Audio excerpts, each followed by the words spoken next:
Okay, we are live on YouTube. You're all famous. At least it's consistent sound now instead of breaking up. Great.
Good morning, Kim.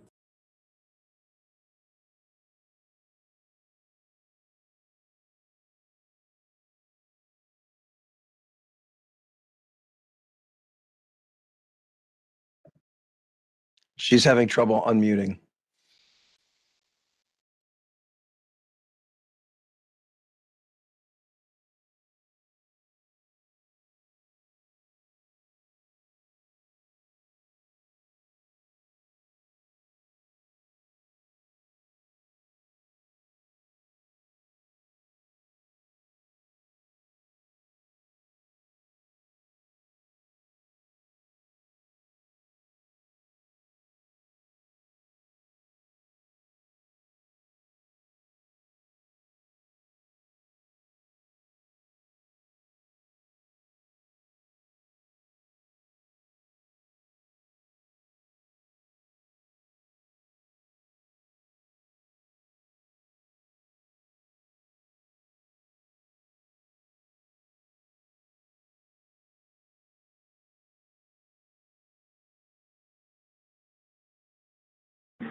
Tim, we only have 4 members so far.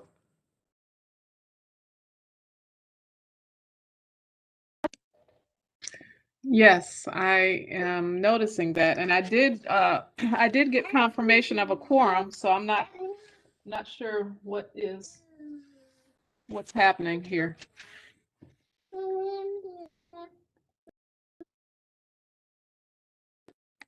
And actually, 5.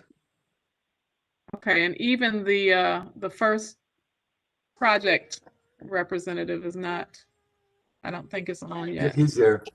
Hello? He's there. He's signed in at the bottom. Can you hear me? Oh, Vince? It's Vince? Yes, hey, how are you guys? Can you hear me? Great. Yes, we can. We have not started yet. Right now, we don't have a quorum. Oh, I'm sorry. Listen, Aw, babies. Where's the joy of working from home? What are you gonna do?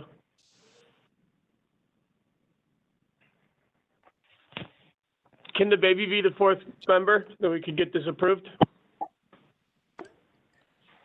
I apologize, guys. It's, No need to apologize. oh You're man, good. All good. thank you. So we have Miss Joanne Brown. I see. Chris is here. Jeff is here. Chris Pat is here. Street. Okay, Brown.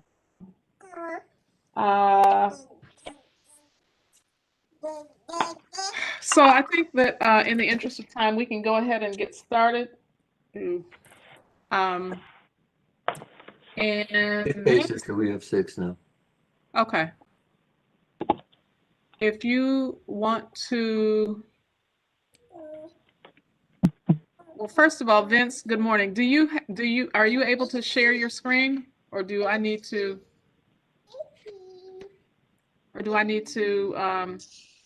pull the presentation up? I'm trying to find it. I am on a computer, but I'm also on a phone too. My computer doesn't have a mic, so I have to kind of do both sides. I think I can pull it up.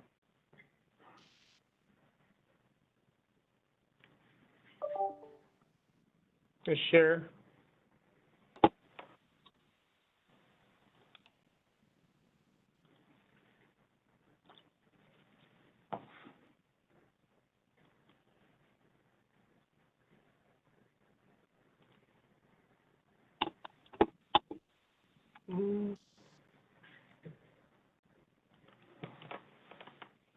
Okay, so for everyone's understanding, this is Bank of America signage at 2065 East 79th Street. This morning, Vince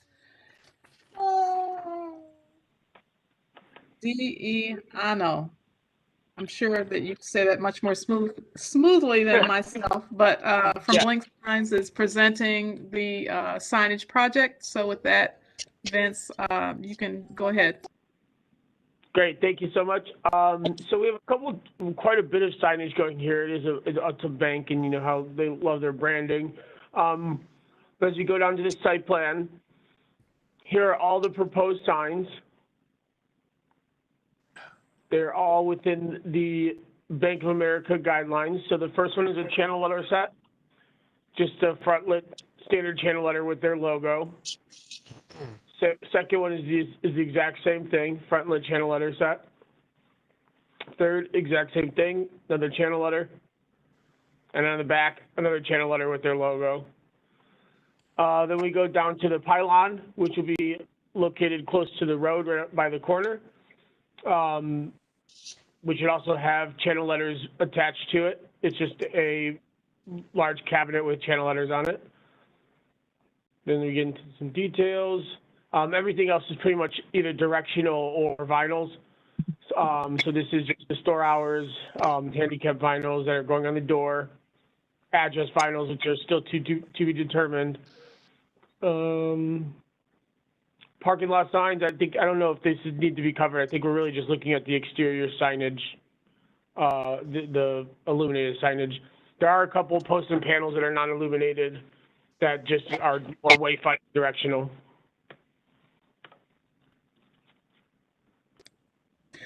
And so for clarity, I actually wanted to do an administrative approval on this, but what I was having an issue with was the pylon sign. The pylon sign that was submitted to us was 20 feet high.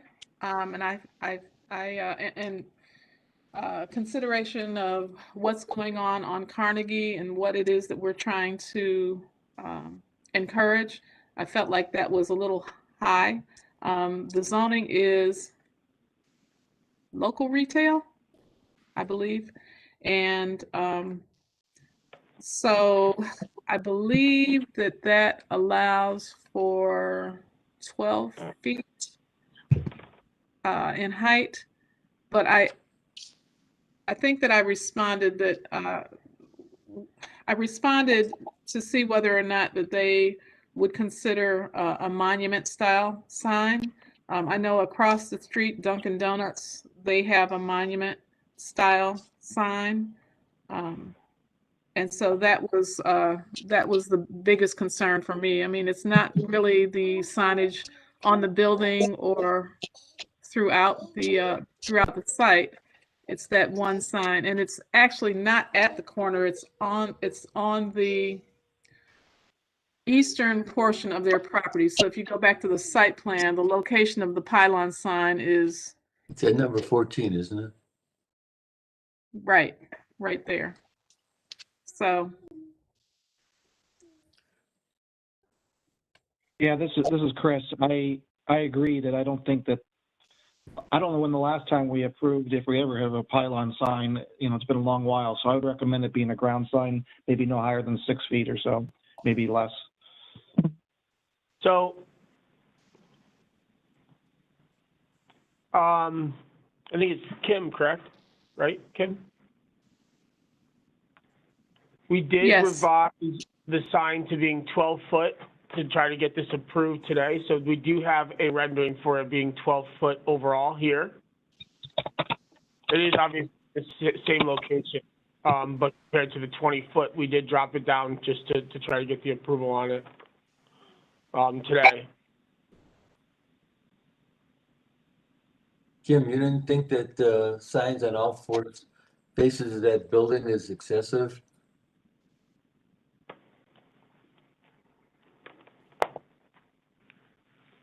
well,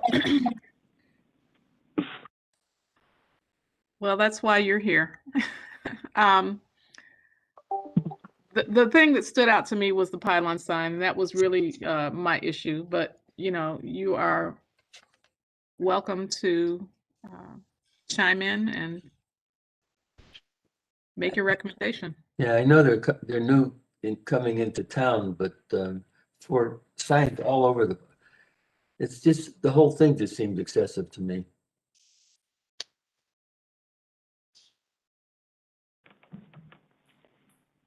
Anybody else on the committee have any comments about this?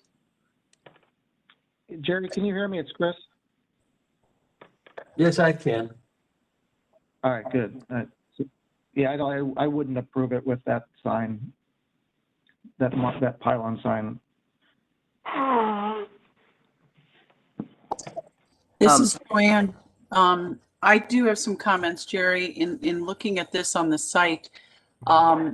With a sign, it's the pylon at 12 or a monument sign on what would be the, let's see, the east side of this building. And as you're approaching, I don't think you would need something on the building as well as signage out front. And the signage on what I would call the rear or the north side of the building, again, with the drive-through out there, people associating this with the bank, I think is somewhat natural, that I would question the signage on the north face. I do understand on the two fronting roads, the signage, and I think that with some type of a monument sign would clearly give the indication of this bank. The other question I have for the applicant is, within the sign package of Bank of America, do they have a monument sign as well that's standardized within their package? That's all. I do not have any monument signs.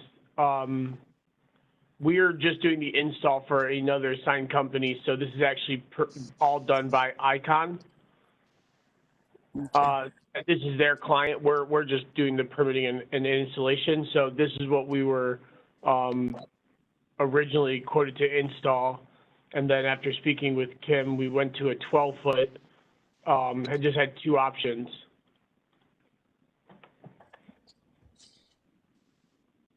Well, I agree with the development that's happening in this area, that monument signs are definitely a direction that we try to guide entities into installing. And I think the pylon sign is excessive. Thank you. And I just want to add a comment as well, that there is a development that is in the pre-development phase right now, currently, that will be just north of this project. So it's going to be on 79th, and it is a residential, it's residential in nature. I'll just say that. And we should be looking at it, this group will be looking at it probably the first meeting in June. And so just for that reason, I mean, when we're looking at what's coming, you know, I understand that the corporation may feel as though Carnegie Avenue is this, you know, vehicular thoroughfare, which it kind of is.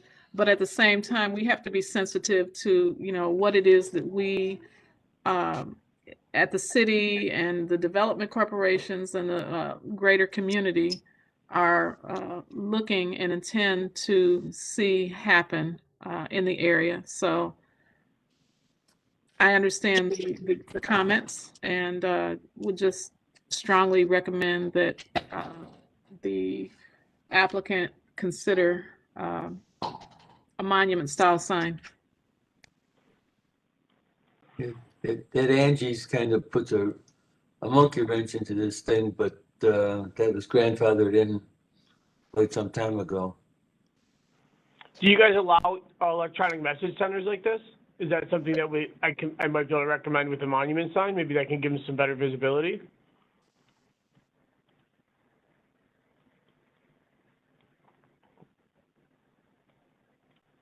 That one's up to you, Kim. Yes, we do. And sorry. Yes, we do. The code allows it.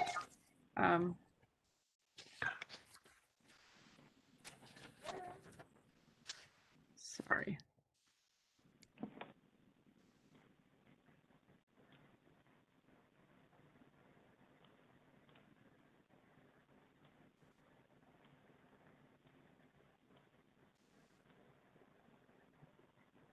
Anybody else have any comments about this? This is Jeffrey. I don't have an issue so much with the signage on the building. It's a fairly subtle graphic identity, so I don't think that's a problem. But I completely agree that a monument sign would be a better direction for this area. It's Pat. I also agree with a monument sign as opposed to a pylon. And Karis from Midtown is on the line, I see. So I don't know if you have a comment. I don't know if there's anyone from Fairfax, but Karis, I know that Midtown was integral in the Carnegie TLCI study, from which some of the I guess the direction that we're trying to go into comes from. Yes, I think from the Midtown perspective, we would defer to the design review committee's expertise. But yes, I think aligning with the intent of Brand Carnegie is our preference as well. Yeah.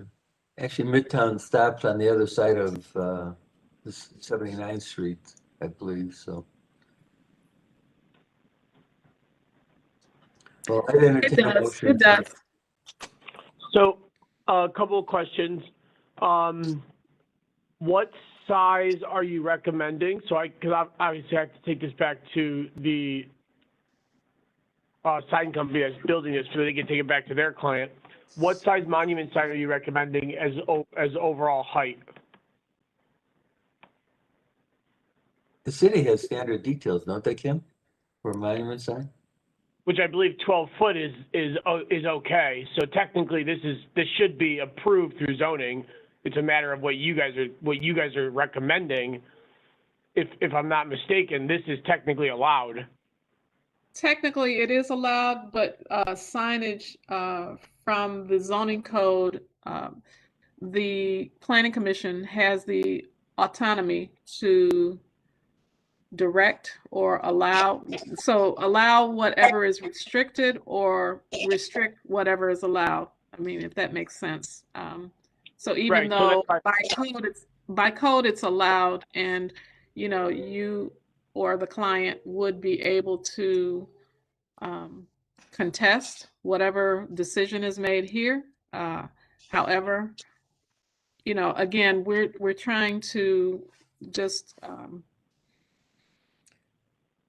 give consideration to the future of what it is that we want to see in this area. So, no, yes, that's perfect. Yeah, that's perfectly fine. By me, all we're doing is installing. So I'm just going to be forwarding information. But if I go to them and say, hey, they suggested a monument, they're going to say, okay, well, what's the overall height we're allowed? I'm like, well, 12 foot is what you're allowed, but they're not going to approve that because they already denied that. So what do you guys recommend? What should I give to them as a suggestion? One person already suggested 6 feet. Okay. And I think, perfect. I mean, you're in the sign business, so I mean, do you have kind of a range? I don't know that I've seen, and I'm sure that it exists. I don't think that I've seen a 12-foot monument sign, but I mean, what is the standard size? So to make this No, a 12 I was just going to say, and monument, just consider that there will be a residential facility just north of this. So, it's not like this is a freeway or anything like that. This is, an area that's evolving, it's changing. again, that's perfectly fine by me. I'm just a messenger. So, I could recommend them to go to a 6-foot monument sign. I mean, really the only difference between a monument and a pylon would be just the base.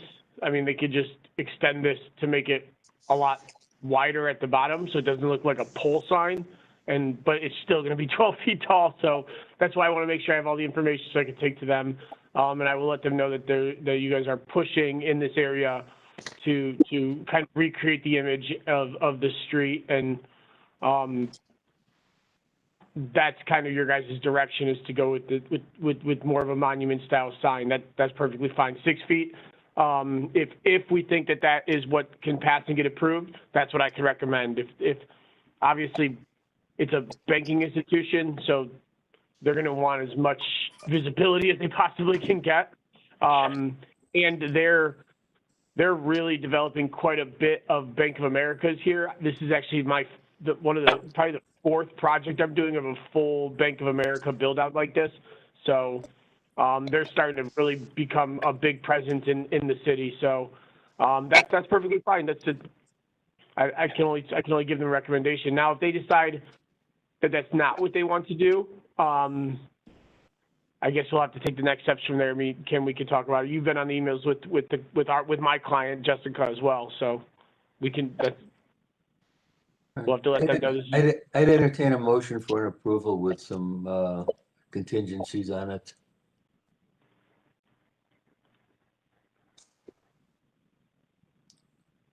Anybody? Try.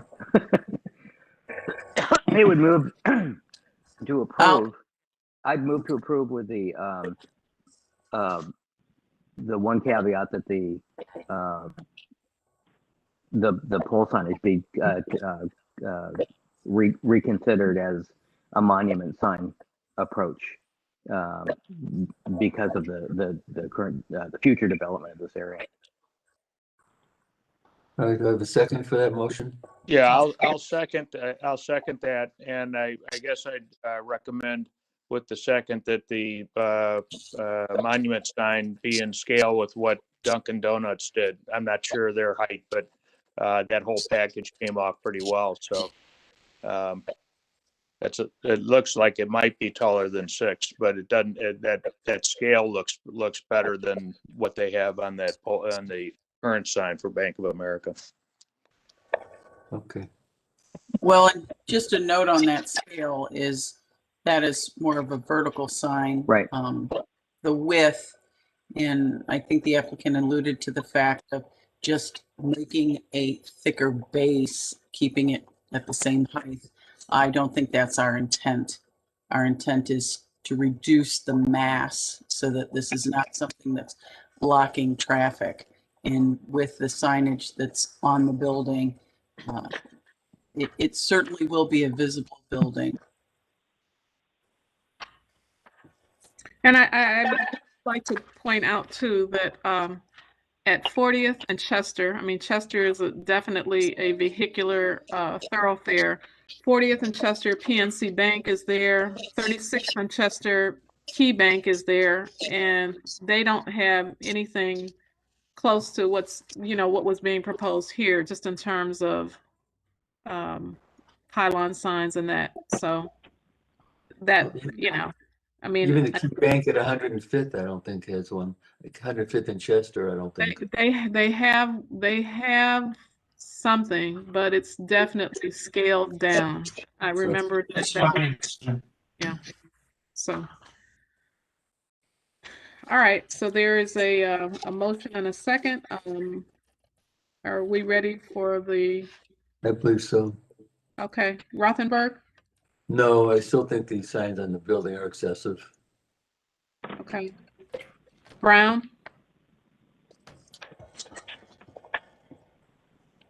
Joanne. Yeah. Yes, but I think there is some excessiveness with the signs. Okay. But the monument sign is the most important element here. Mm-hmm. And that is in the conditions. I mean, there's 2. So the pylon sign to change to a monument sign, and that they consider the scale with the Dunkin' Donuts sign. Right. Okay. All right, Holland. Yes. Pace. Yes. Stream. Yes. Proto. Chris. Unmute. Yes, for me. I thought I didn't hear Trotta. Okay. And I don't know if there's any other voting member who has joined. I No, don't see I don't see anyone. one. Okay. Thank you. So it's approved with the conditions. So what you'll need to do, Vince, is go back to your folks and have the conversation and just resubmit whatever it is that you have to me. And as long as it meets the conditions, I will forward that out to the committee members, and we'll go from there. Okay, great. So I don't need to do anything with any of the other signage. I know you guys keep talking about it being excessive, but I want to make sure I have. I think what you need to do, I mean, you need to throw the recommendation at them. I mean, you can communicate you can communicate that to them, that was an issue. It's not something mandated, but just communicate it to them and get back with me to see if they. Okay. All right. Perfect. Thank you so much. Thank you guys. Have a good day. Yep. Bye. And so I apologize. We had an addition to the meeting agenda that was sent out, and this is for the Hunger Network signage. I again wanted to do an administrative approval on this, but I think the concern that I had was the wall that already has some existing signage on it, and I'm just kind of concerned that it will turn into a kind of a billboard-esque type of wall. So 4415 Euclid Avenue, this morning Bob Kunson from Brilliant Signs is here. And let's see if I can share my screen with the presentation.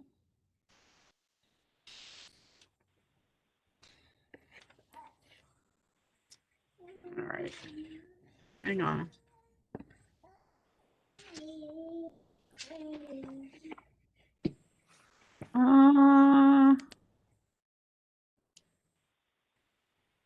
Share. Okay, Bob, are you ready? I am. Good morning. All right, share.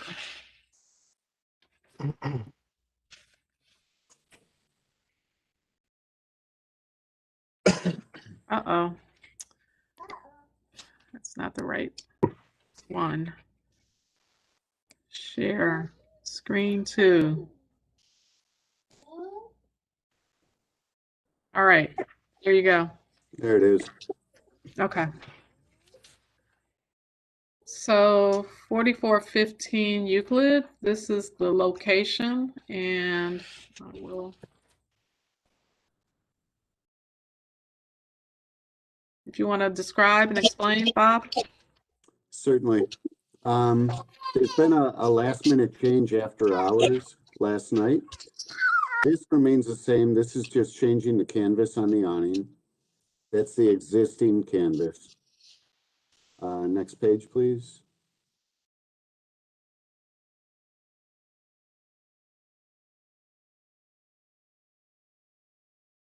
Going to change it to Hunger Network canvas. No size change, actually reusing the frame. So it's very straightforward. This one, there was a change after hours yesterday. Kim, your concern about too many signs up there has been taken away. There will now not be an additional sign. There is a sign, third from the top, that says active on it. You can't count 3 signs down. All we're simply doing is a simple face change now. The face you see on this drawing, Hunger Network, will replace the face on that sign third down. So there will only be 4 signs total, as it always was.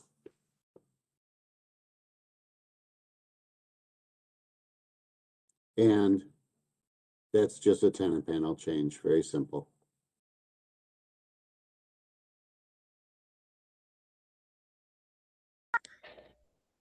Okay, so that makes things simpler. It sure does. I'm sorry for the last minute change. If we would have known this 2 days ago, I guess administrative approval would have been fine. Maybe it still is. Well, the gang's all here, so it's more than administrative, but that's fine. That's fine.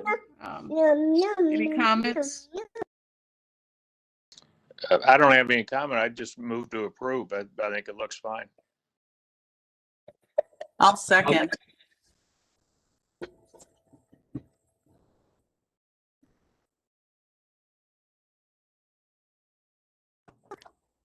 All right, I'm going to ask that everybody acknowledge their desire to vote for. I'm not going to call the roll by just saying aye, please. Aye. Aye.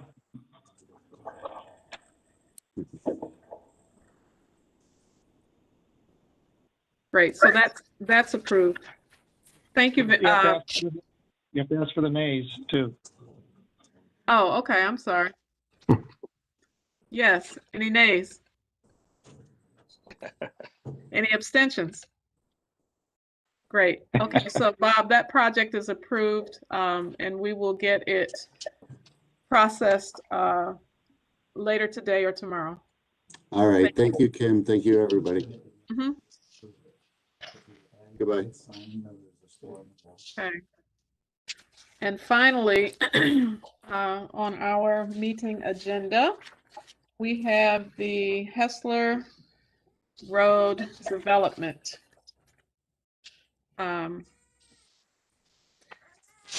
This was last seen by us on April 15th. It received a, hang on just a second, please.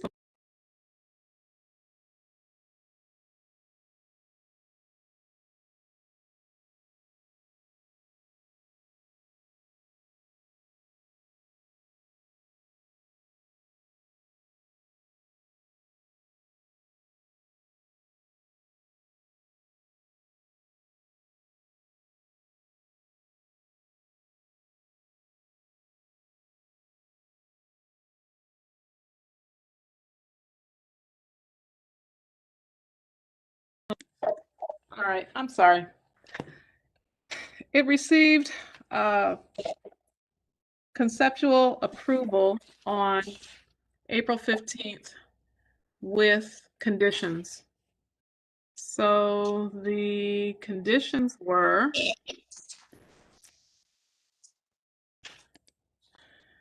that there was more detail along the property edges, the fascia at the top of the gable and material were under the soffit were articulated. The center gable, there was a band. Across the center gable above the windows that needed more articulation. Addition of windows in the rear, reconfiguration of the HVAC system, and the choice was elevation B. So those were the conditions. It actually did go to Landmarks Commission the following week. And this morning, Carl Brunges from Landmarks is here. And I don't know, Carl, if you want to articulate what happened during that meeting. Thank you, Kim. At this time, no, I'm putting together our notes for that right now. So if you want to just proceed with the presentation, then I can get to that later. Sure. And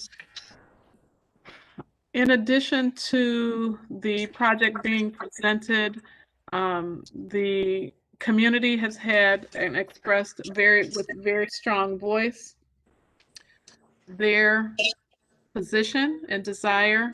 And this morning, Mark Fremont is representing them. Kim, before we do that, I really think it's important that we receive some kind of comments from Landmarks. I mean, they really have the majority jurisdiction over this since it is an historic area. And I think we really need to have some kind of input as to what went on in their meeting.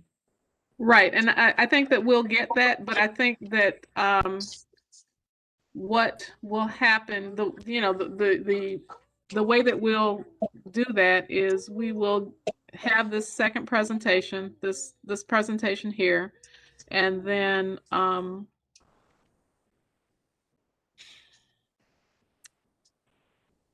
the information from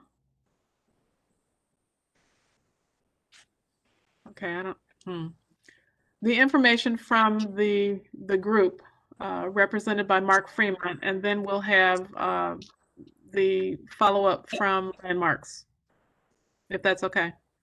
Okay, as long as we get some kind of comment from them. Absolutely. Definitely. So with that, Rick? Daniel? Good morning, everyone. I'd like to turn everything over to the architect, Daniel, to address the changes. Yes, good morning. Can everyone hear me okay? Yes, go ahead. Okay. And you should be sharing the screen right now with the overall view.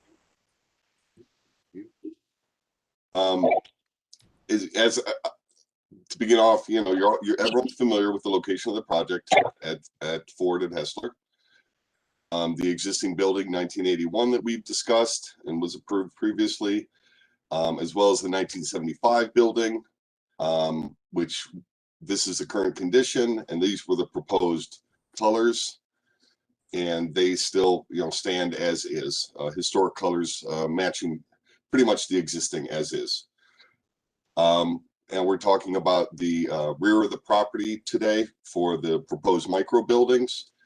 And this is a aerial view that Carl requested that we put together, illustrating the length of Hessler, going all the way back to Mr. Hessler's house in the court. And we've overlaid that with the color coding of the existing buildings on the street. As you can see, just to preface a little bit of what Carl may discuss, a point I took away from the meeting with Landmarks was Julie Trott, the chair, mentioned, and as I believe UCI has echoed and we have echoed and the developer has picked up on, is that this particular location is a hole in the urban fabric of the street. And that is the approach that we've taken. And through your guidance and the guidance of Landmarks, the design has been revised to be more consistent with what the blue buildings represent versus the larger scale apartment buildings elsewhere on the street. We've added some additional context photos of the end of the street. I'm going to quickly go through those. I'm assuming most people are familiar, but I have them here in case we need to reference them.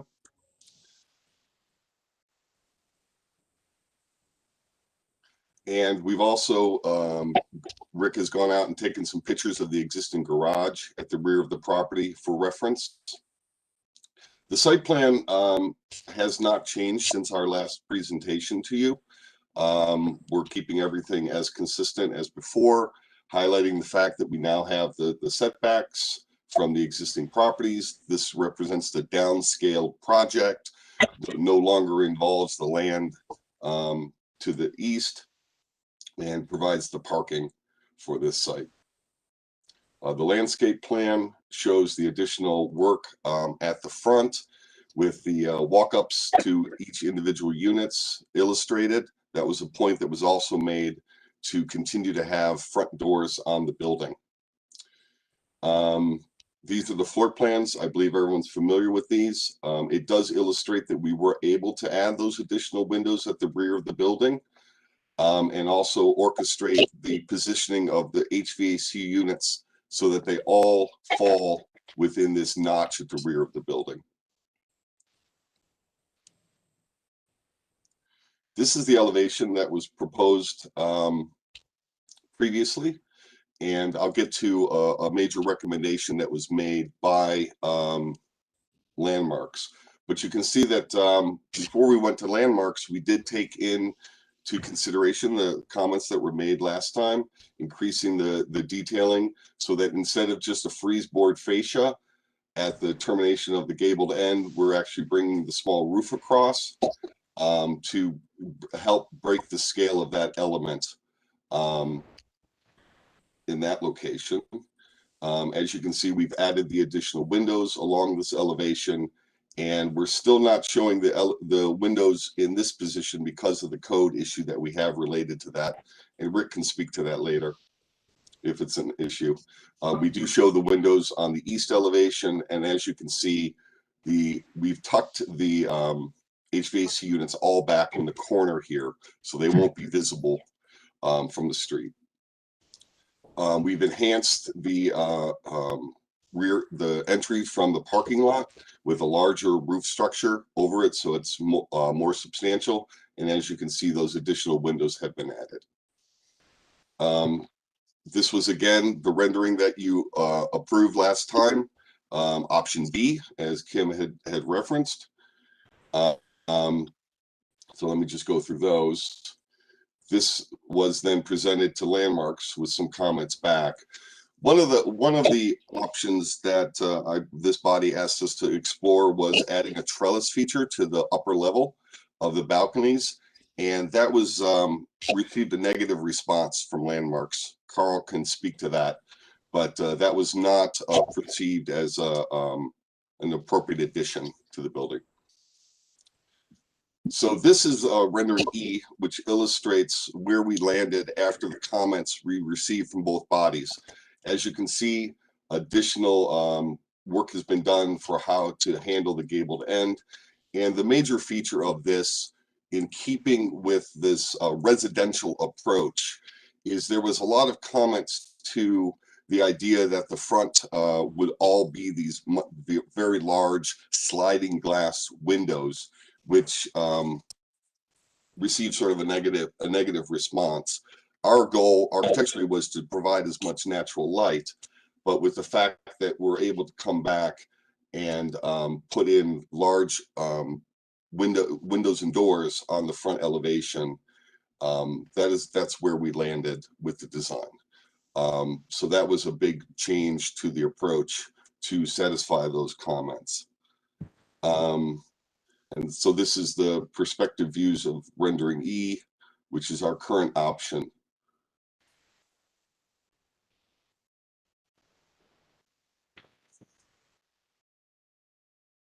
And again, showing the building in scale to the rest of the project and the rest of the street.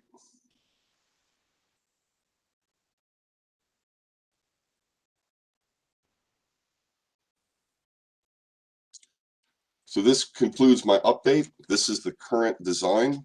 We're calling it option E, which we believe encompasses all the comments that we've received from all the various bodies. Rick, do you have any other comments to add? No, the only question, one question I would like the body to comment on. Initially on the previous presentation, we had sliding glass doors, as Dan mentioned, on all the, like on all 3 floors. I think Landmarks was mostly concerned about the first floor. So on the first floor, we put doors, windows as if they're actual entrances, as you see there. Question I have is, on the second and third floor, should there be doors, or would it be better to have the sliding glass windows? They have more like a patio type of, if that would make any difference. That's the only comment that I would like Euclid Corridor as well as Landmarks to give feedback on.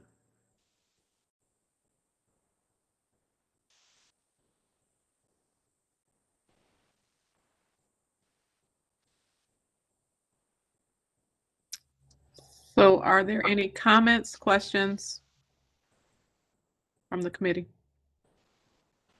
on this presentation? Yeah, if that's it for the presentation, I guess if you could just hit one more time, is this approval for final or for schematic? I mean, where are we on this? Is this what level of approval is it? Right. So it was approved the last time for conceptual, and so this would be schematic. Schematic. Okay, got it. Yes. Actually, all right. Now I will say, let me just add, because my understanding that the Landmarks Commission only has 2 levels of review. Can't get it out. Review and approval, and it's for conceptual and final. So I don't know, Carl, if you have something to add to that. Yeah, this is going to be going for final approval. And then I can give you I can give you the comments from the Landmarks Commission. The west elevation without windows was noted as a concern. There were some concerns about height. They mentioned porches and windows that they wanted to be looked at. They felt that the rear entry felt stuck back there and asked if they could potentially move the condensers into the attic area since it has a lot of room. They mentioned that there was mostly discussion about with the neighbors and how are things going on. This is part of a private property, but they still need to be respectful of they need to be respectful of the owners of this property, but they also have to be respectful of the property owners around them. They asked possibly to put a window on the front in the attic area, break up the larger mass, and then to be more contextual with the size of the doors or the windows in the area. And there was mostly discussion about the overall process and concerns of the neighbors and history and that. But those, just going through the notes right now, that's what I'm able to pull out of that. Thank you. So if this is so I'm still, I guess I thought I was clear, but I'm not. If this is for final approval, or if we're not going to be able to see this again, I guess I have a lot of detailed questions. Like I think we will see it again, but Landmark will only get one more shot. Okay, oh, that's clear. Okay, so it's just landmarks, but this is still schematic for us. So, because I was going to ask about a landscape plan, lighting plan, those types of things that are not included, but obviously we would expect to see. So you'll be the developer will bring that back to us, right? Right, I would assume that. Okay. Some other comments that I have. First of all, I was the one who talked about the trellis on the roof. I was not talking about adding a trellis to this scheme. I was talking about going back to the flat roof scheme where the trellis was on top. I agree. There's no need to have a trellis with the gabled roof scheme. So I think that's fine. So I think the way you presented it is fine.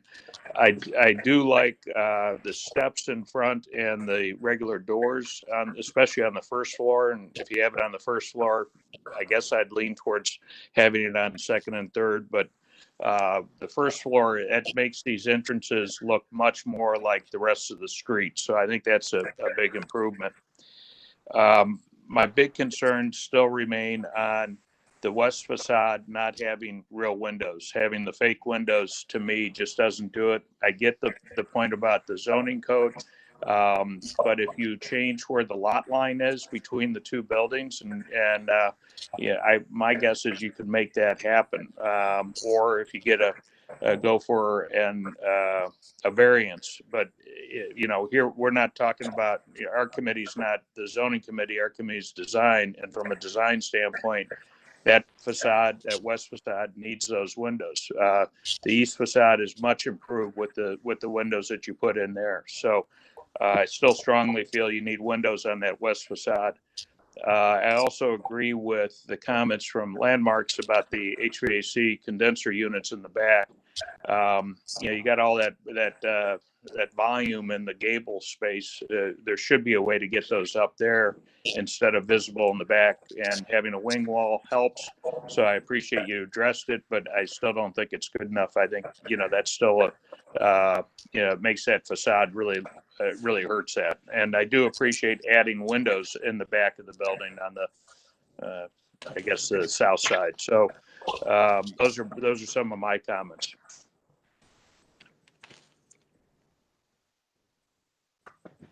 Okay.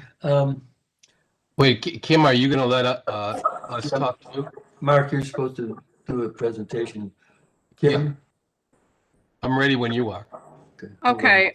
Do you have the presentation? Are you able to share your screen? Do you want me to? Yeah, I can share it. Okay. I think. Are you seeing my screen now? Yes. Okay, I'm Mark Dumont. I'm an architect, and I'm also a building owner at the end of the street. and we have a number of concerns. Today, we're going to talk about architecture. We've had a hard time getting our voice heard, to be honest with you, over the process of this. So I appreciate you giving us some time today. I wanted to speak to you about the way I think we could architecturally look at this street. It's a little different than the way the developer is presenting it. So just to be brief about it, at the east side, we have these traditional kind of apartment buildings. It's all brick. And then you start to go towards the west and things start to transition to a smaller scale.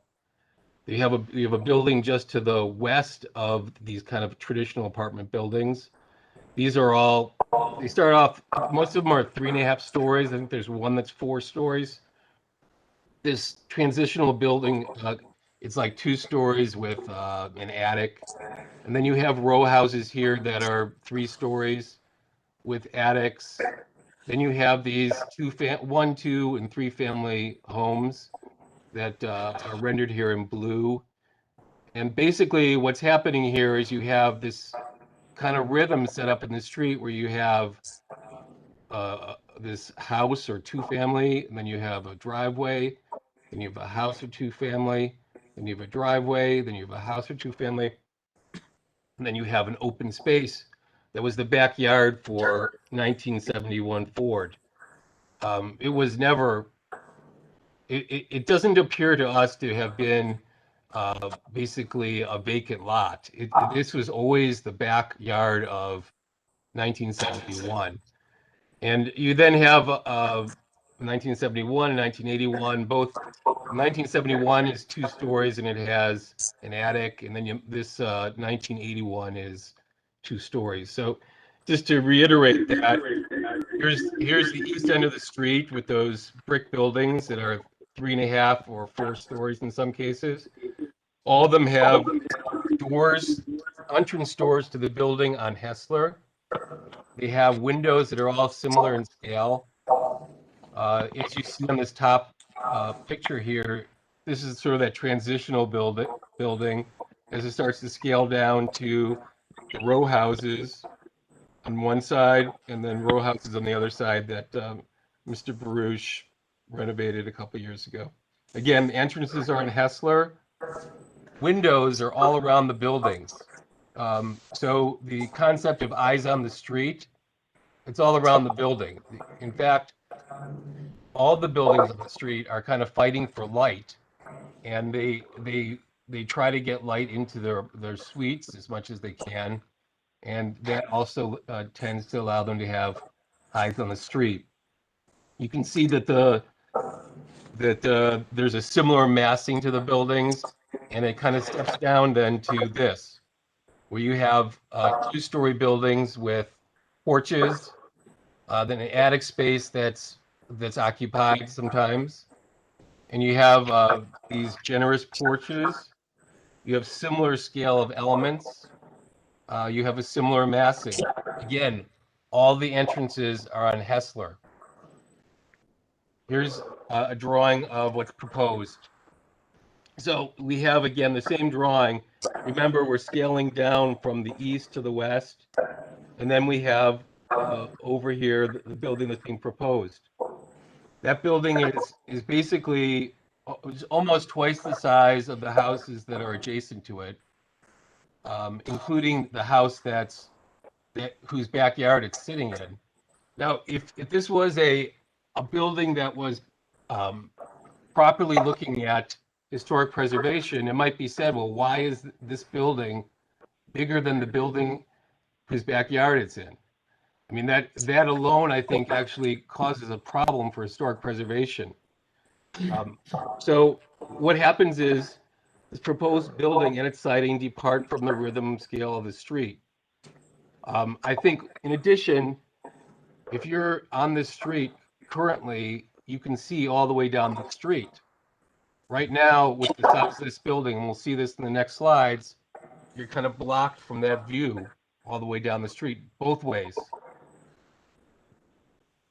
Here's the siting of the project. Again, I'm saying the building breaks the rhythm of the streetscape and therefore feels out of scale. And as you, I think it's more of a planning issue, but there's a few, I think 4 or 5 parking spaces provided on the site for these buildings, for all these buildings. And by the way, as a landlord, it's kind of not exactly this discussion, but this parking problem, this is actually exasperates a huge problem that's on the street already for parking. Just so you know, as a landlord. I want you to notice also the dimension here between the proposed building and 1975. There's a stair here, which I'll show you later in this presentation.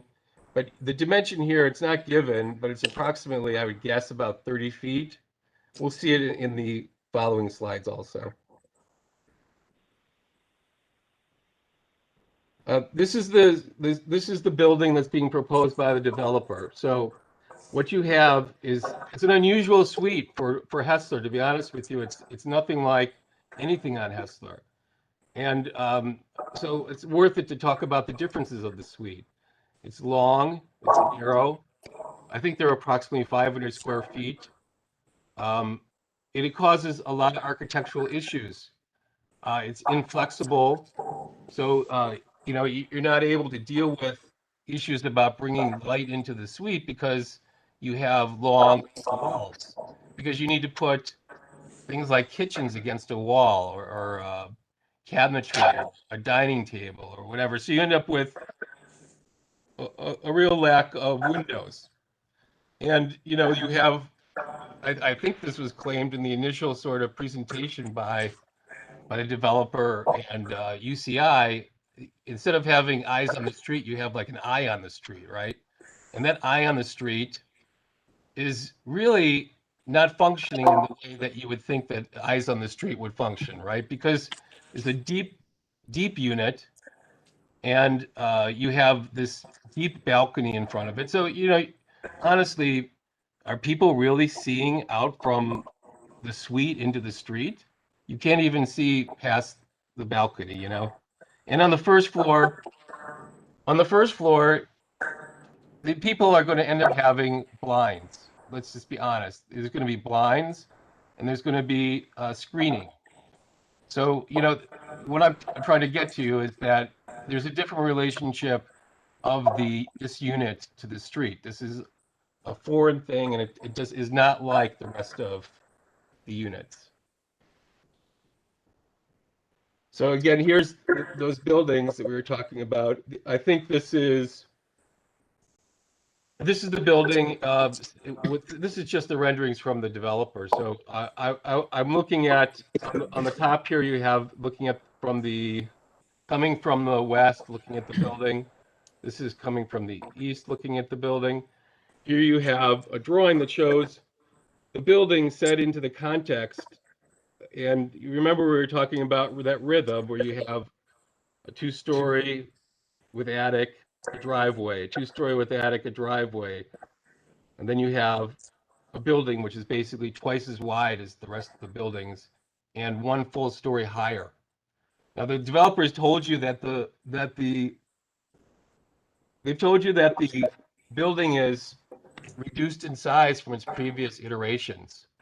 Fact is that the building's higher now than it previously been because of by virtue of the roof.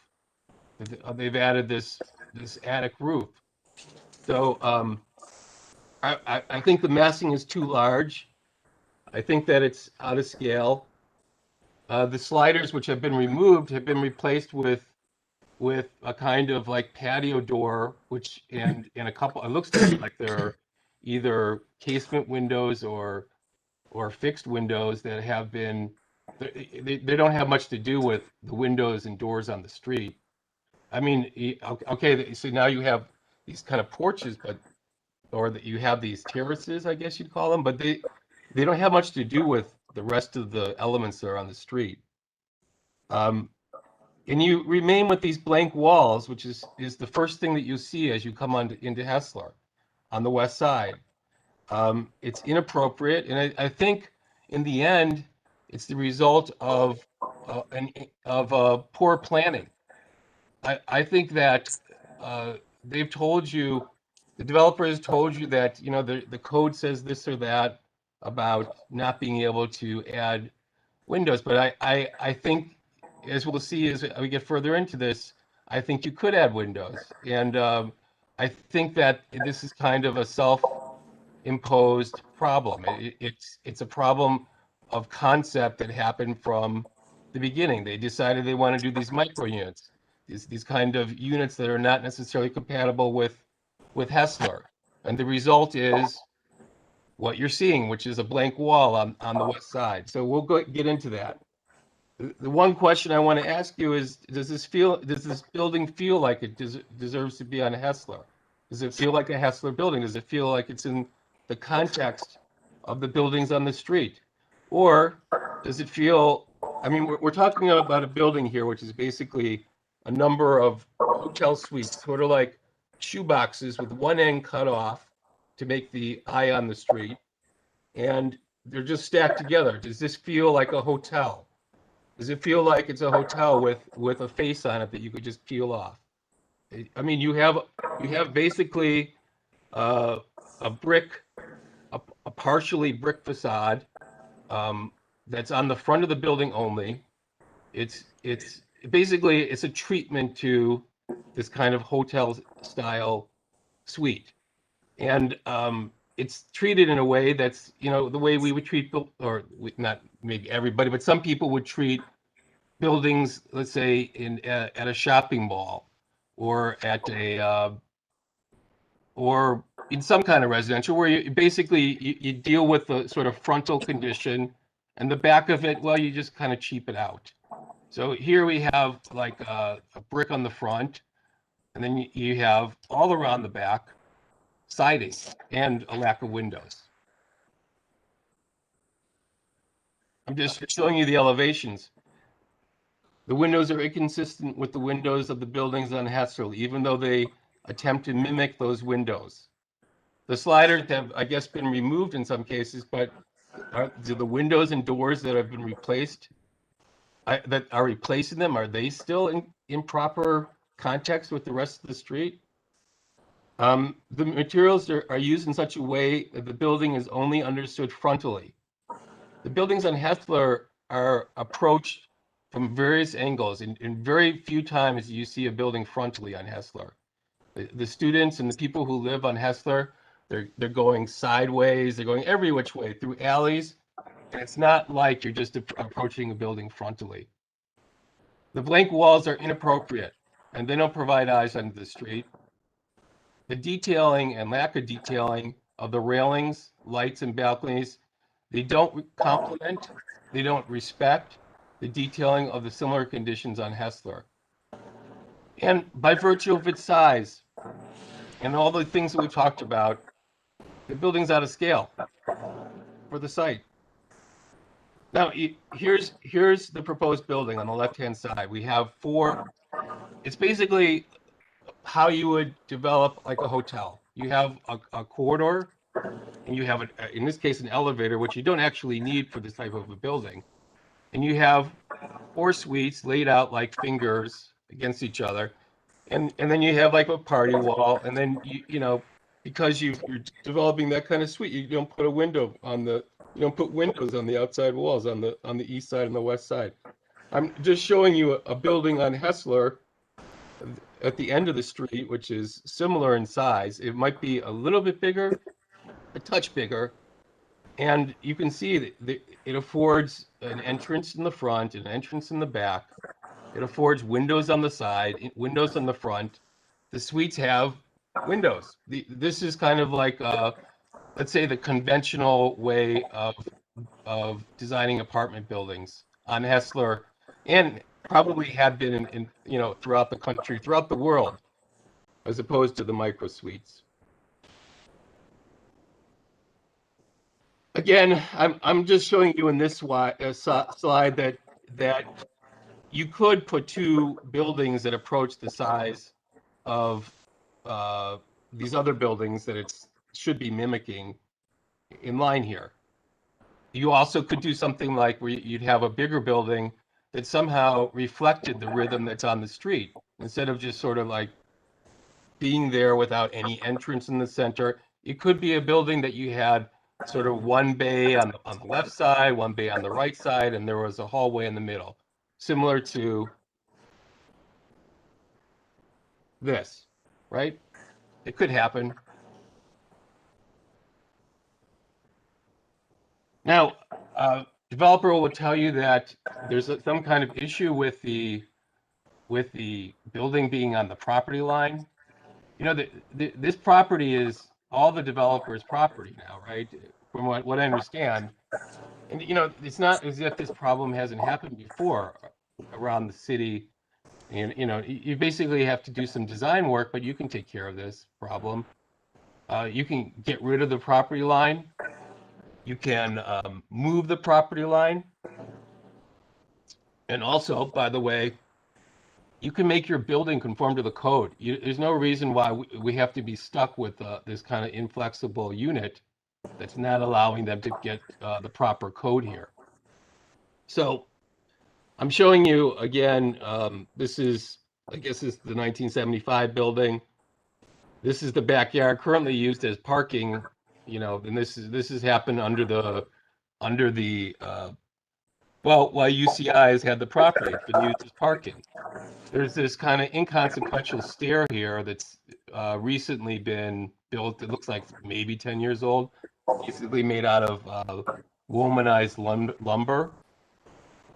And here's the view that you see when you come into the street over here. This is what you're going to see. And you're going to see this, you know, this is the elevation. This is the perspective from the developer. Now, is that okay? That you see this blank wall? You see this thin sort of facade of brick here, and then a blank wall of siding? I don't know. I'm just showing you here because I would like to know from the developer what they're thinking. I don't understand it. But here we have a building on Larchmere. Property line is probably right here. I think you can see my cursor, right? Windows on the building. I know that that's 15 feet away. I believe this is 15 feet away. We designed this building probably 13 years ago. Windows on this side. There's patio doors on this side. So I ask, why is there no windows on the west elevation? Anyway, so those are my comments.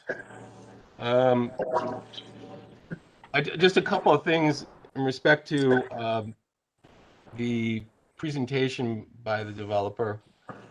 We don't feel it was a hole in the fabric, in the urban fabric. That was the backyard for a house that's in a historic district that is going to go through preservation. So I'm not sure how it's conceived as a hole in the fabric.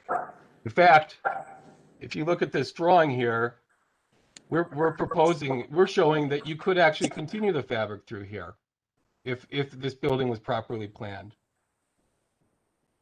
I want to remind everybody that this project is as it may have been downscaled as far as the amount of units. The building's mass remains similarly high and kind of gigantic compared to the buildings on either side of it. And those are the appropriate buildings, by the way, to compare it to. There should be front doors in this. There should be a front door into this building, like there are throughout the street. Not these little private little courtyards. There should be a front door to the building. And I think I would like to hear an explanation about why there are no windows. I guess the developer can enlighten us about that. There's no windows on the west side. Why there's a lack of windows? I don't think that you can say that there's many windows on any side. Yes, they've added these these little windows here on the south side. But I mean, does that look like adequate windows to anybody on that side? Does it look like this elevation here, this east side, has enough windows on it? All right. Mark, I think we have to that's it. Move on. But okay. Kim, you think at this time Russell or Rick should have a few moments to for a rebuttal, or how should we go about this? Yes, I think that the developer can respond.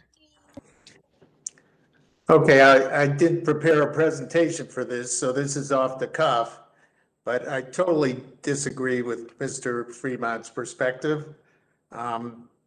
He doesn't truly understand the concept of the micro units. And probably should take some time to visit West 14th and see that the whole design of these units are probably, it's a new thing for Cleveland, I understand that, but it's where society is going. There's more singles, there's more individuals. These are not designed for families of 6 people. They're really designed for 1 or 2 people. And what's very creative about these micro units, if you actually get into it and understand it, they're not the squared off units that Mr. Fremont proposed. We built a lot of those in downtown, and they don't serve the tenants everything that they should have. These micro units have 7 rooms in a 460 square foot place. So if you spend the time to understand how the micro unit works, there is plenty of light. They are lit very well. They have 7 different rooms, including washers and dryers, full-size bathrooms. They're very creative, and they work very well with movable walls and different movable desks, et cetera. But it has to be understood and it has to be seen to see the product. The other thing that Mr. Fremont brings up, there are 4, and I think Dick Pace referenced this, there are steps in the front.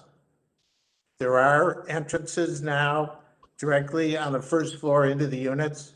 It's exactly like if you walk down the street, how the other houses are used. So the entrance is taken care of.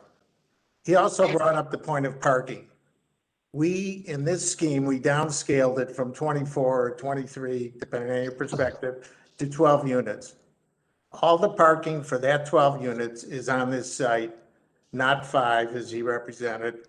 All 12 parking spaces are there. It's a 1-to-1, which is probably even more than it's needed. And for the houses, we have arrangement across the street with UCI for any housing. But typically there isn't that big a demand for that, for parking. As far as the scale, the height, that was a trade-off. We could put a flat roof on this, and the architectural people on your committee could respond as well as landmarks. And if we did put a flat roof, it'd be exactly the same height as the houses next door to it. Okay, on either side. It wouldn't be any taller. The idea was the gable roof, which doesn't supply any additional space, it is an additional cost, was to architecturally fit in with the rest of the street. So that when you walk down the street, it's similar to the other houses on the street. You have entrances just like they do. You have walk-up steps just like they do. They have townhouse type entrances just like they do.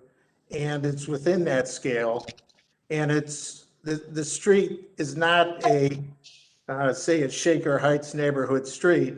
There's apartment buildings on one end, there's an apartment building across the street. There are bigger buildings. And it's true, we felt that fitting up something in that vacant area is wise to do for the context of the street. So as far as urban planning, we think we've satisfied that. Mr. Fremont talks a lot about windows. We would also like to have windows on the west side. And if we get through these committees, we will then work with, we also want windows in that area that we initially had windows in the area where you see on the west side where we have imitation windows. If we can deal with the building department in zoning department to allow windows on that side, we will definitely put them in. So our priority, just as yours, is to put windows in that wall. So we will work towards getting that done. I'm guessing that'll probably end up happening. Okay, I think I touched on most of his points, but I wasn't prepared for a rebuttal, but I'll leave it at that. Can I ask you, like, why is it that you guys have no windows on the west side, though? Is there a code thing that you think that you got? Yes, yes. Here's the code. Dan, wait. Dan, could you reply to that? Yes, this is, if we can bring up a site plan. And first off, I want to state for this body, and Rick has instructed us, we will not present anything to you that may be deleted from a project because of other reasons related to the code. We are a zero lot line building here, and over time, the function of the 1975 building has changed. And it is now not a large single family unit. It happened years ago.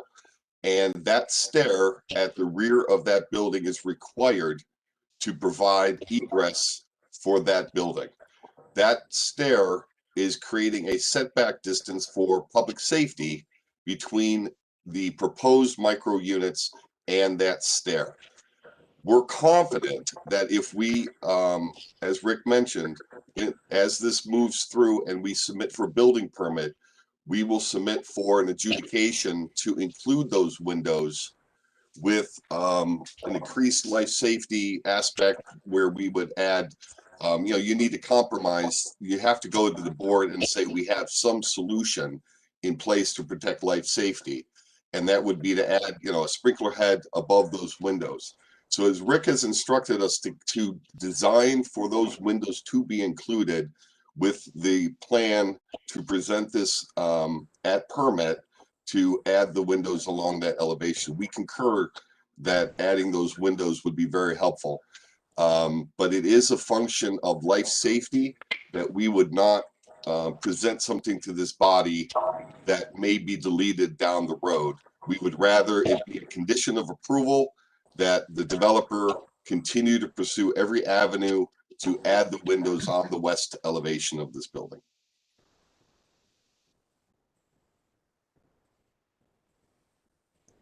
Okay. Kim, where do we go from here?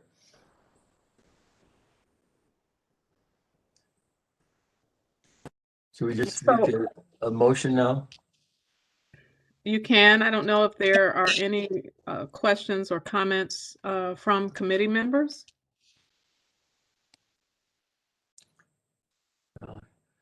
Hearing none, I would.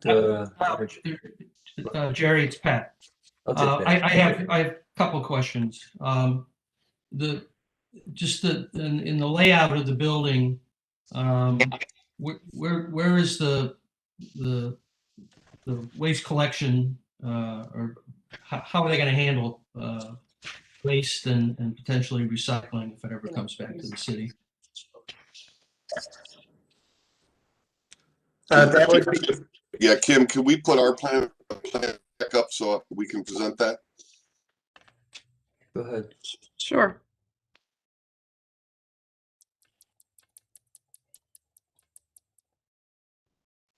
Rick, I'll put the site plan up for you.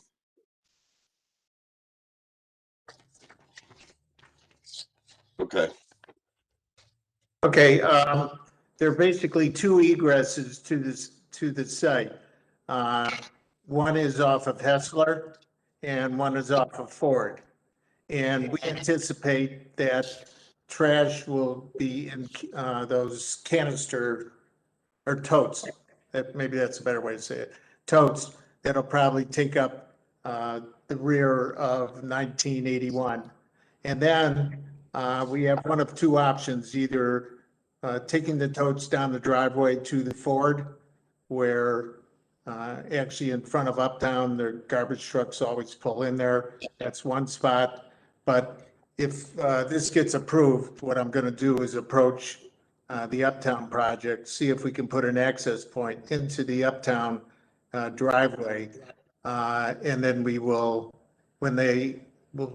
try to use the same trash people that Uptown uses. And when they pick up their trash, they'll pick up our trash.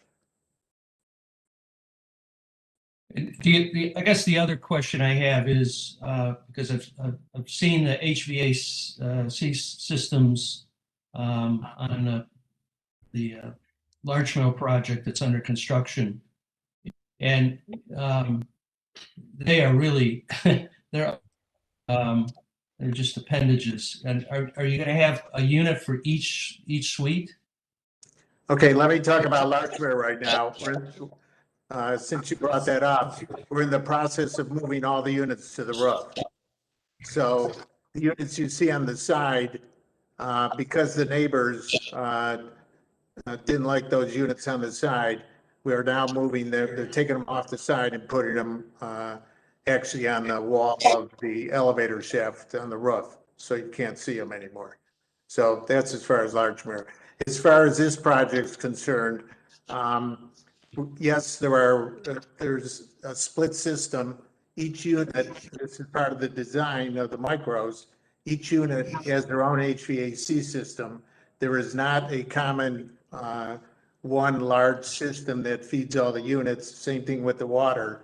Each unit is independent, and environmentally, that's desirable, especially due to the pandemic, that no other unit has air flowing from that unit into another unit. So every unit is self-contained.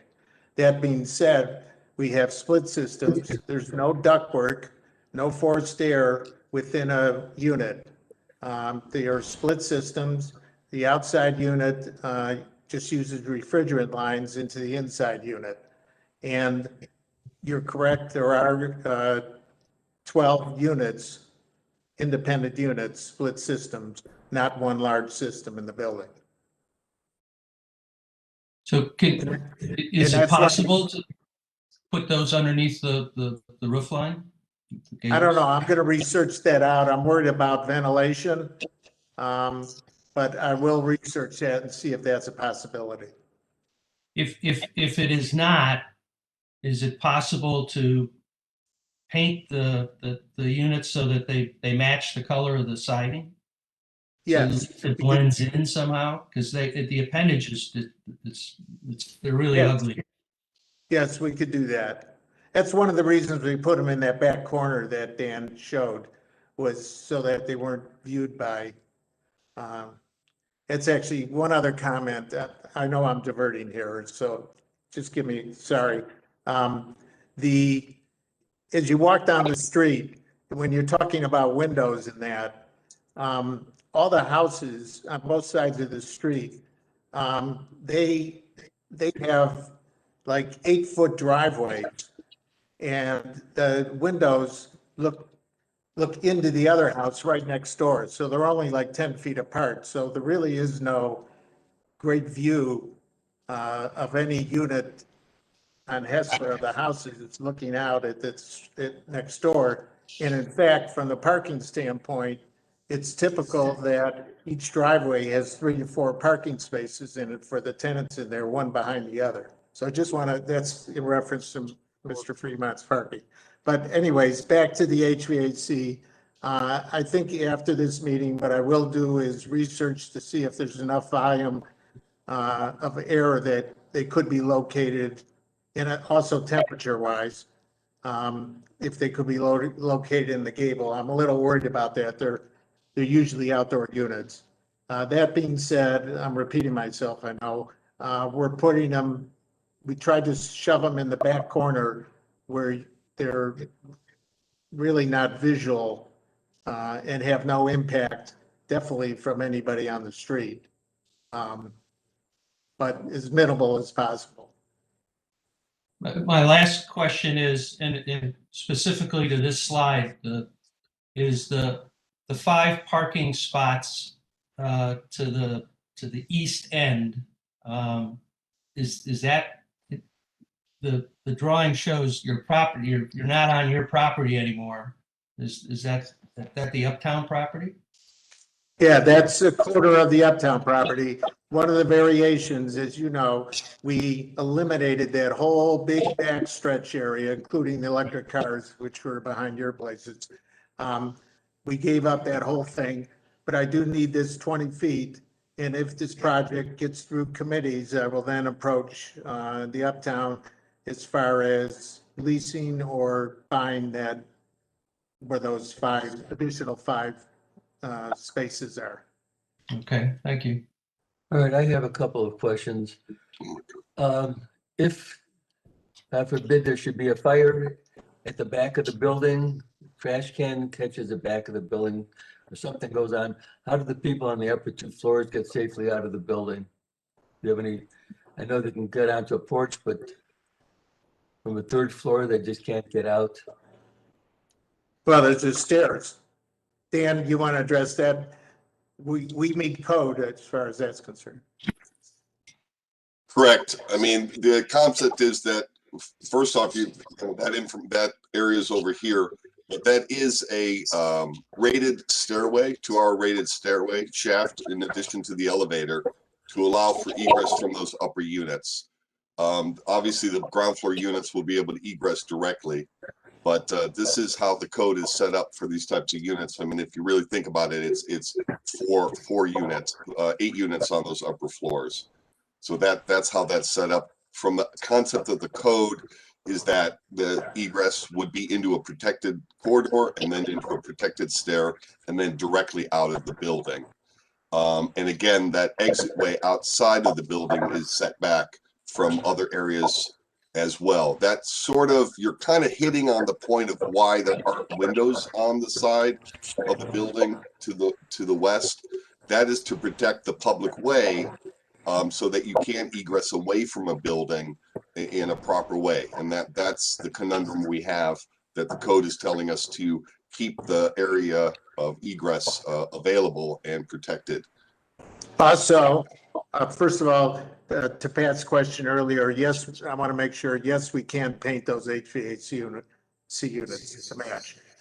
Okay, on the egress issue, also in addition, and it's probably most of the buildings on Hessler do not have this, but and in fact, our other 2 houses don't.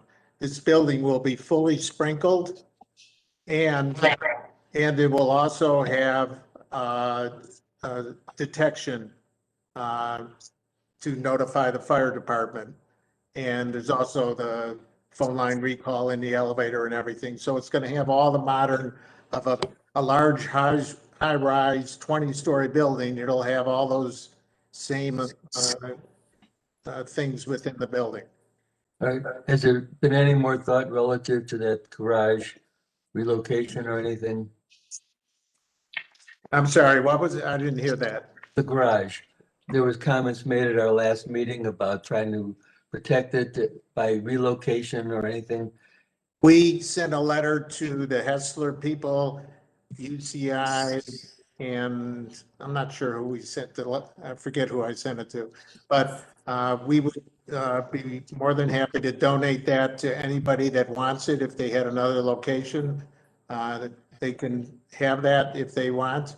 If they choose not to, we have proposed the idea that, Dan, you could probably point to it on the site plan. There's an area on the site there that is the same size as the garage. So let me talk 2 points. One point is, presently, as you saw in the picture, the garage is not used for anything. It is empty. So it's not like anybody has anything in it. So most of the time it's not used. The other fact is, when the street fair happens, and we would totally endorse having the street fair, it hasn't happened for a couple of years, and I know the pandemic, but I'm not sure why else. But in any case, the area that's shown on a square landscape there, we could have a tent put up there, the same size as the garage, and the Hessler community could use that as their museum, their entrance, any way they want. From my perspective, and I know this isn't Hessler's, but from my perspective, the location there right on the street And in fact, using the tree lawn of the 1975 building is a great entrance to the street itself, because all the people that, enter off of Ford usually, I'm not saying all, but many people enter off of Ford to go to the street fair, and they would have that area the same as they had before to be able to use. All right. Anybody else have any comments or questions they'd like to raise? Yeah, this is Joanne Brown. I just wanted to make a couple comments. I do agree also that the windows on that west side are very important, and I understand the process that the developer is going through. So it's good to hear that you're pursuing that. I still think there should be conditional to our approval. I also believe that the styling of the front doors on the first floor with the windows should be consistent through all the floors. And then lastly, I would recommend regarding those 5 parking spots that are on your property, that if the property isn't purchased, that something more along the lines of an easement as opposed to a lease would be a more guaranteed way to secure those spots for that building. So those are my comments. Thank you. Okay. If nobody else has any comments, I'd entertain a motion for an approval.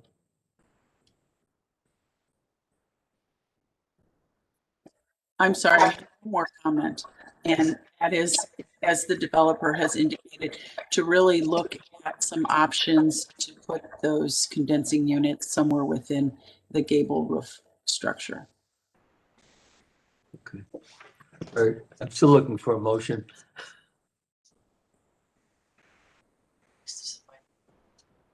Mm. Come on. I need a brave soul to do this. Let's go. So I guess I would make a motion of my comment that I just reiterated. Did you get those, Kim? And this would be for schematic approval, correct? That's right. Okay. I have a question on that. If we go to landmarks, what does that mean as far as landmarks is concerned? So if it gets approved schematically here, goes to landmarks and either gets approved or disapproved, what does that mean for this committee? So here's what I'll say to that, and Carl, you can chime in. Because this project is in a landmarks district, it automatically goes to Landmarks Commission. And because of that, their process is different than the typical Planning Commission process. So I would say that this approval needs to be final, given that it's in a landmarks district. I mean, I understand our process, but landmarks is different. And so because of that, this would be for final approval. That is correct. And if you have conditions, you mentioned the landscaping plan. There is one included here, correct? Or do you want to see that final lighting, landscaping, whatever considerations should be? Maybe you can give final approval, but then give the condition to return with landscaping and lighting. That's been done as well. Okay, so even if we give schematic approval, if it goes to landmarks and get final approval, it won't come back to us? No. Unless it's like landscaping and lighting, or there's final details that you want to see. Once the Landmarks Commission gives final, unless there's conditions, it won't go back. So this is a 2-step process. So it should follow the Landmarks Commission process with 2 steps. So this is a final approval of the structure. Also need a motion on the removal, whether by demolition or moving, of the garage as well.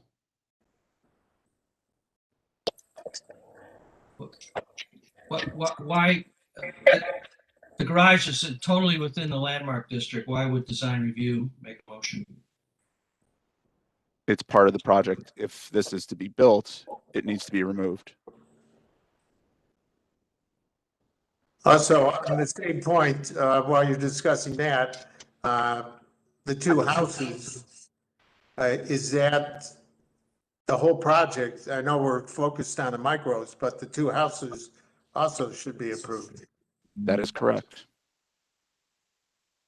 And And that was so- reviewed earlier as well. Right. My understanding was that those were reviewed earlier and they were actually approved from my recollection that the house, the what was outstanding was this apartment. Right. Okay. Okay, so as we stand now, the two houses are approved from Euclid Corridor. Correct. That's my understanding. Okay.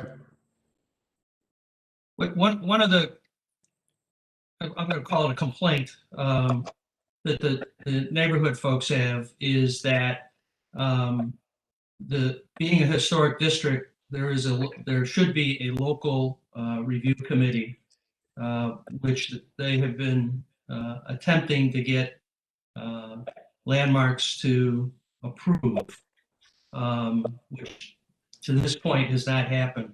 So there's been no local review, and I just think that this process is not flowing well. There's never been, so far as we can find in our records, a local design review for Hessler Street. Euclid Corridor has acted as the local design review for this. Carl, I got to interrupt you. I can fully attest that there was a local design review. My wife was on it, and your records are therefore really incomplete. That's simply not true. Okay. There have been 14 permits issued to this Hessler Road Historic District since 2005, of which this is only the second project that would need a design review committee to do. Everything else could be done appropriately administratively. The need for a design review committee, additional for doing windows, roofs, and such, can be we do most of that administratively, the tents. We do that for other districts. So we were looking at this, the need for an additional design review committee would not be needed at this time.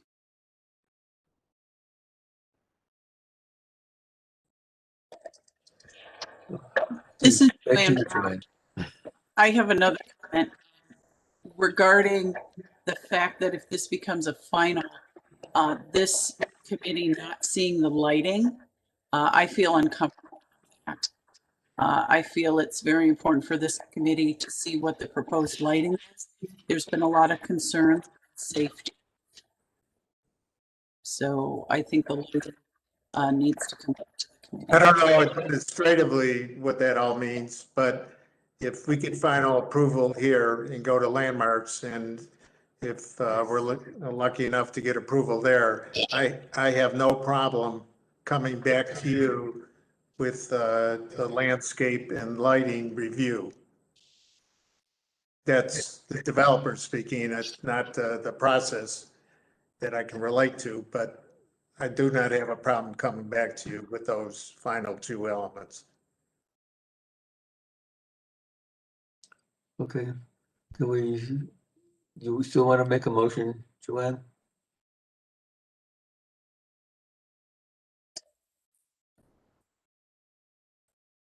Actually, I think at this point, Kim, how I hear what you're saying, Rick, but there really isn't any legal ways to assure that. And I think the safety is a very big concern that needs to come back. So I don't know if it would be a tabling for a short term, I would move to table it till we can see that, so that maybe we just then do the final with the lighting, if that's It could be, feasible. How about if we present it to Landmarks? hang on. It could be a condition. It could be an approval with the condition that that information is submitted. There is enough time between now and the Landmarks Commission meeting that they could get that together. I'm sure that they could get it together before tomorrow, actually. But I don't know. I don't know that tabling it would be the proper step. I think as a condition, I think that that would be appropriate.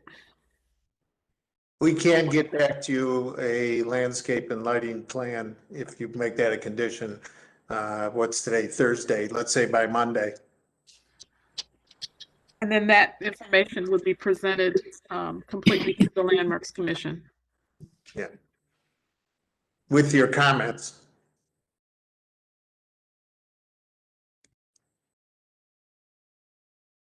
Okay, I'll leave my motion on the table.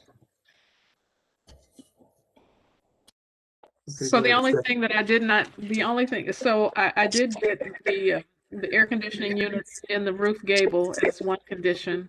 I have the landscape and lighting plan as a condition. And I think you had two others, Joanne, and I didn't. Windows. Windows on the. Windows, yeah.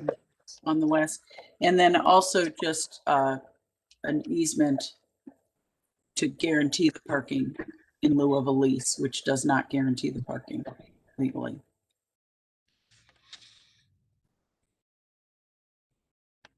Okay. Okay. Do I have a second to that motion?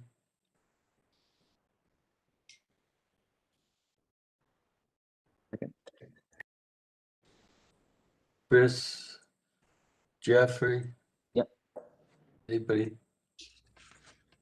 Yeah, I second. Okay. Was that Chris? I mean, No, it's Jeffrey. Jeff? Yes. Okay. All right, Rothenberg? Okay, I'm going to vote no for two reasons. Having gone down to the site, I feel that the scale of this building is entirely too large. I just don't feel it works right. And I'm also extremely concerned about the safety at the rear of the building where 8 tenants are going to have to go there. And it just is a very cramped space. And I just am very doubtful that it's going to work well. So I vote no. Thank you. Brown? Yes. Holland? No. Pace? No. Stream? Yes. Trotta? No.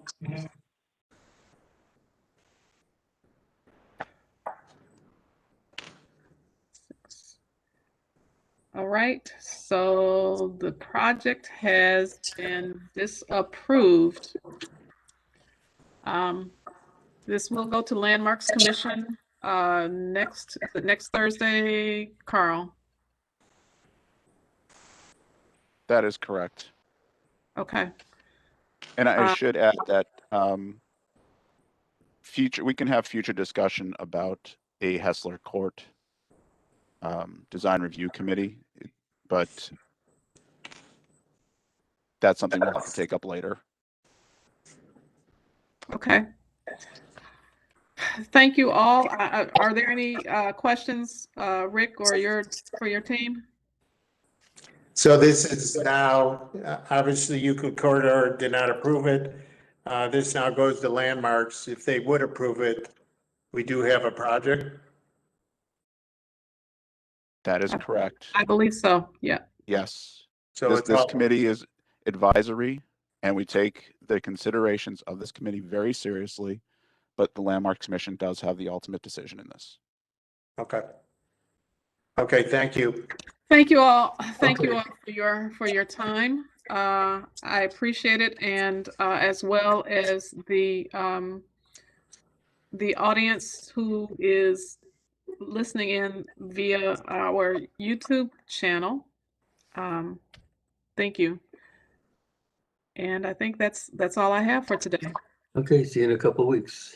See ya. Thank you. Thanks. Bye-bye. Bye. Bye.